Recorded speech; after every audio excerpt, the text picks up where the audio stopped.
Et salut à tous, c'est Ricola. Bon, bienvenue pour une nouvelle vidéo. Aujourd'hui, on va parler un petit peu du film Le Cercle, donc Rings. Donc, on est en 2017. Le film est sorti le 1er février, donc 2017 en France, fait par Francisco Javier Gutiérrez. Avec dedans des acteurs tels que Alex Rowe, Mathilda Ingrid Lutz, qui est très jolie, et certains, alors ne le connaissent pas peut-être sous son vrai nom, donc c'est Johnny Galecki, mais ce monsieur, c'est tout simplement Léonard dans la série Big Bang Theory. Donc ça fait assez drôle de le voir dans un film d'horreur comme celui-ci, sachant que franchement, le film est pas si extraordinaire que ça, disons-le vraiment. C'est même pas un reboot. On va dire que ça serait plutôt une suite maquillée qu'autre chose, quoi. J'aurais préféré qu'à la limite le film s'appelle Le Cercle 3. Voilà, quoi, clairement, parce que au final, on dirait que le réalisateur a voulu donner une finalité à tout ça. Et on sent l'envie de clôturer le délire, mais je trouve ça super mal amené. J'ai failli m'endormir, je sais pas combien de fois, sincèrement, quoi. Alors là, j'essaye de mettre la deuxième bande-annonce qui avait l'air un peu plus correcte. Alors, hop, je vais ouvrir ma liste de lecture. Ah il me l'a enlevé, tout simplement.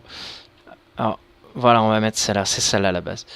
Donc ouais, c'est le film, on a réellement envie de s'endormir.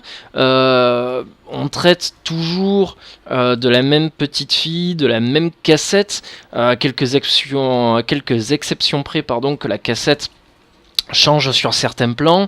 Mais bon, on se retrouve toujours plus ou moins dans la même chose. Et c'est quelque part ça qui fait qu'on n'est absolument pas surpris. Alors vraiment pas du tout, on sait ce qui va se passer, limite on a envie de hurler tout le long, mais arrêtez d'avoir des télés chez vous, des téléphones portables, enfin coupez tout, allez vous enfermer dans une cabane, quoi. Les réactions des gens, enfin les réactions des acteurs dans le film sont bidons, mais vraiment, quoi. Enfin c'est pas les acteurs en eux-mêmes, c'est surtout la manière dont c'est écrit qui est vraiment nul, quoi. On a un twist final qui est vraiment il est bateau, et à la place que on ait un final qui dise voilà, ça y est, c'est fini, on n'en parle plus, l'histoire est résolue, c'est terminé. Non, le mec se permet de réenchaîner encore, et là ce que vous voyez là, c'est la scène de fin.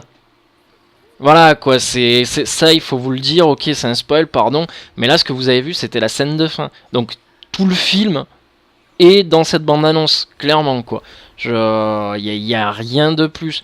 Vraiment tous les moments importants sont là-dedans, quoi. Voilà, quoi, c'est assez spectaculaire d'ailleurs de voir ça, quoi, parce qu'après avoir vu le film... Alors, chose intéressante aussi, c'est que par rapport à Annabelle, ou à d'autres films du genre de l'horreur, où on pourrait se dire voilà, les gens ils vont se mettre à hurler dans la salle, ça va rigoler tout le long, ça va être imbuvable, parce qu'Annabelle ça va être ça, ça va être le gros bordel. Au final, tout le long du film, ça a été calme. Voilà, alors d'ailleurs ça c'est la grosse scène d'introduction qui se passe dans un avion. Ça aussi, quoi, je veux dire, ils auraient pu choisir une autre introduction que celle-ci, parce que franchement je l'ai trouvé vraiment moisi, quoi. Donc ouais, tout le long en fait j'ai l'impression que les gens se sont endormis. C'est assez spectaculaire, quoi. Voilà, quoi. Et si on regarde bien d'ailleurs l'affiche du film, tout est résumé dans cette affiche. Vraiment, quoi. Je préfère pas en dire plus, parce que il y a quand même une petite finalité, il y a voilà, il y a un petit scénario derrière, mais on peut voir aussi, alors je sais pas si c'est un clin d'œil du réalisateur, mais on a un gros passage du film qui est en rapprochement avec Don't Breathe. Mais tiens, je vais la laisser en plein écran, celle-là. Ouais, donc qui est en rapport avec Don't Breathe, qui est un film pas forcément d'horreur, mais qui est vachement prenant, vraiment prenant. En fait, c'est des voleurs qui rentrent dans une maison pour braquer un voleur, et sauf qu'ils s'attendent pas à ce que le voleur soit un vrai timbré, quoi. Mais le voleur a une particularité, c'est qu'il est aveugle. Donc du coup voilà, il y a vraiment cet aspect là où les voleurs, du coup ils se retrouvent enfermés dans la baraque avec ce vieux taré quoi. Et vu qu'il est aveugle, du coup tout se passe quasiment dans le noir. Il y a pas mal de trucs comme ça. J'avais trouvé ça excellent. Vraiment le pitch était intéressant. Voilà. Et ouais, donc pour en revenir à The Ring, et Léonard quoi. Ça me fait tellement drôle de le voir dans ce film. Ouais, donc bon, voilà, c'est pas le film qu'on attendait. Je pensais que ça allait faire comme le reboot de The Ring de Evil Dead, pardon. Le reboot de Evil Dead était vachement sanglant. Il y avait de nouveaux trucs, de nouveaux aspects.